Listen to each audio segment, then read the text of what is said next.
जम्मू कश्मीर में कल शाम अमरनाथ गुफा के पास बादल फटने की घटना के बाद रेस्क्यू ऑपरेशन जारी है और सेना और सुरक्षा बलों के जवान अमरनाथ गुफा के पास राहत और बचाव कार्य में लगे हुए हैं। पूरा देश प्रार्थना कर रहा है कि वहां पर मौजूद सभी श्रद्धालु सुरक्षित हों।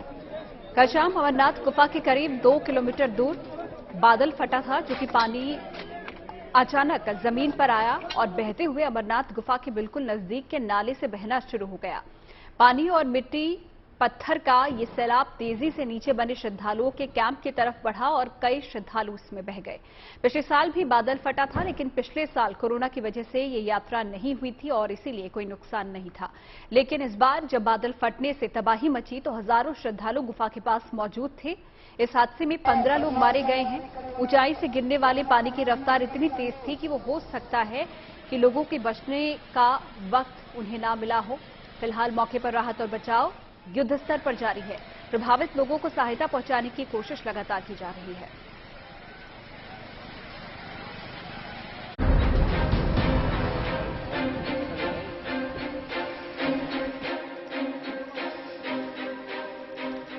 उत्तराखंड में मानसून के आने से तापमान में गिरावट तो जरूर आई है, लेकिन उसके साथ लोगों की मुश्किलें भी बढ़ रही है।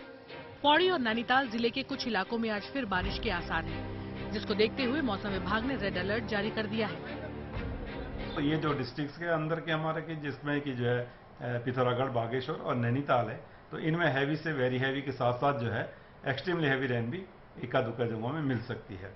बाकी डिस्ट्रिक्ट में हैवी से वेरी हैवी आज बोला गया है, कहीं कहीं पर वो रहेंगे। शुक्रवार को भी पहाड़ से लेकर मैदानी इलाकों में भारी बारिश हुई, जिसकी वजह से उत्तराखंड के 195 सड़कें बंद हो गई, जबकि 11 स्टेट हाईवे पर भी आवाजाही ठप रही, जिसकी वजह से जनजीवन प्रभावित हो गया।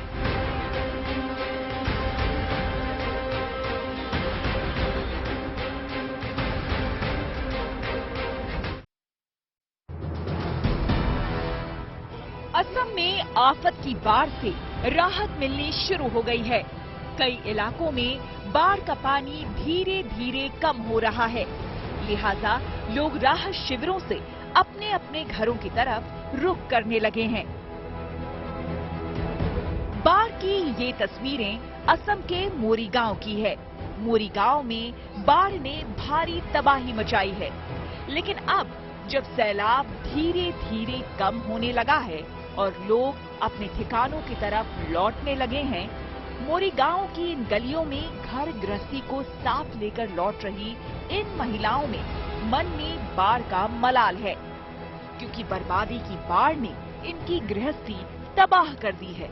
मोरी गांव में पानी कम होना शुरू तो हो चुका है, लेकिन अभी भी रहने लायक नहीं हुआ है, क्योंकि अभी पानी को खत्म होने में कुछ और वक्त लगेगा। भारतीय सेना अगले महीने से अग्निपथ भर्ती स्कीम के तहत यूपी में स्पेशल भर्ती रैलियां आयोजित करने जा रही है। राज्य के अलग अलग शहरों में ये रैलियां आयोजित होंगी, जिनमें 17.5 साल से लेकर 23 साल तक के युवा हिस्सा ले सकेंगे। यूपी के बरेली में 19 अगस्त से 15 सितंबर तक रैली होगी। मुजफ्फरनगर में 20 सितंबर से 10 अक्टूबर तक रैली होगी। आगरा में भी 20 सितंबर से 10 अक्टूबर तक रैली होगी। इसी तरह लखनऊ में 22 अक्टूबर से 10 नवंबर तक और वाराणसी में 16 नवंबर से 10 दिसंबर तक भर्ती रैली होगी। सिर्फ यूपी में ही नहीं, बल्कि दूसरे राज्यों के लिए भी सेना ने शेड्यूल तय किया है। राजस्थान में अग्निवीर भर्ती रैली 13 अगस्त से शुरू होने जा रही है। राजस्थान के बीकानेर में 13 अगस्त से 6 सितंबर तक रैली होगी और जोधपुर में 28 नवंबर से 22 दिसंबर तक रैली होगी। अग्निवीरों को रैली में शामिल होने से पहले ऑनलाइन रजिस्ट्रेशन करना जरूरी होगा। पटना के एक दिहाड़ी मजदूर के बेटे को अमेरिका में पढ़ने का मौका मिलेगा। पटना के फुलवारी शरीफ में रहने वाले प्रेम कुमार पढ़ाई करने के लिए अमेरिका के प्रतिष्ठित लाफेट कॉलेज जा रहे हैं। लाफेट कॉलेज ने प्रेम को पढ़ाई करने के लिए 2.5 करोड़ रुपए का अनुदान देने की घोषणा की है। इस घोषणा के बाद प्रेम के परिवार समेत पूरे गोंदपुरा गांव में खुशी का माहौल है। अगर आपके पास शिक्षा है, टैलेंट है, हुनर है, अगर आप मेहनत करते हैं कंसिस्टेंटली और तो आप कहीं भी जा सकते हैं। तो वही मैंने अप्लाई किया तकरीबन 20 कॉलेजेस में, अमेरिकन 20 कॉलेजेस में, जिसमें से मेरा 2 में सिलेक्शन हुआ था। इतना तो हम जानते थे नहीं कि अमेरिका जाएगा।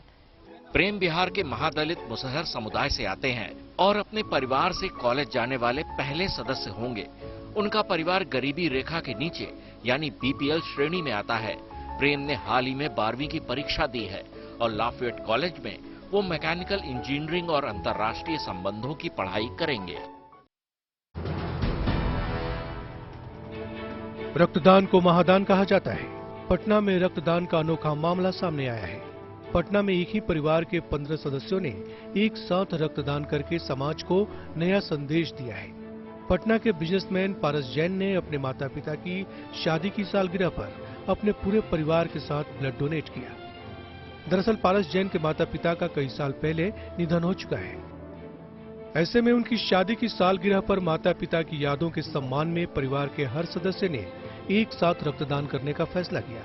इस मौके पर पारस अपनी पत्नी, बच्चों और परिवार के दूसरे सदस्यों के साथ ब्लड डोनेशन सेंटर पहुंचे थे। समाज में एक तो हमारे को जो रक्त की कमी है पूरे देश में हमेशा देखते, ब्लड की हमेशा क्राइसिस रहती है, जिसके कारण से बहुत से लोगों को जान चली जाती है। हम उसमें कुछ योगदान कर पाए। हर साल समय पर ब्लड न मिल पाने से देश में हजारों की जान जाती है। ऐसे में पटना के इस परिवार से समाज को प्रेरणा लेनी चाहिए।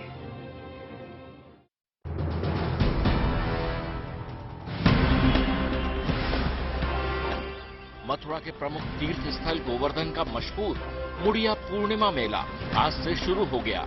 ये मेला 9 से 15 जुलाई तक चलेगा। शुरू होने से पहले प्रशासन और पुलिस ने कई बैठकें की है। हर एक तैयारी पर निगाह रखी गई ताकि श्रद्धालुओं को किसी तरह की दिक्कत का सामना नहीं करना पड़े। इस मेले में बड़ी तादाद में लोग परिक्रमा करने आते हैं। देश भर से श्रद्धालु लगातार आते रहे हैं और अपनी जो एक प्रेम का और श्रद्धा का जो है वो यहाँ पर दीप जलाते रहे हैं। मेले को सकुशल संपन्न कराने के लिए पुलिस कंट्रोल रूम का एक हेल्पलाइन नंबर भी जारी किया गया है, जिसका प्रचार लगातार सोशल मीडिया पर हो रहा है। सुरक्षा के लिए बड़े पैमाने पर सुरक्षा बलों की तैनाती भी की गई है।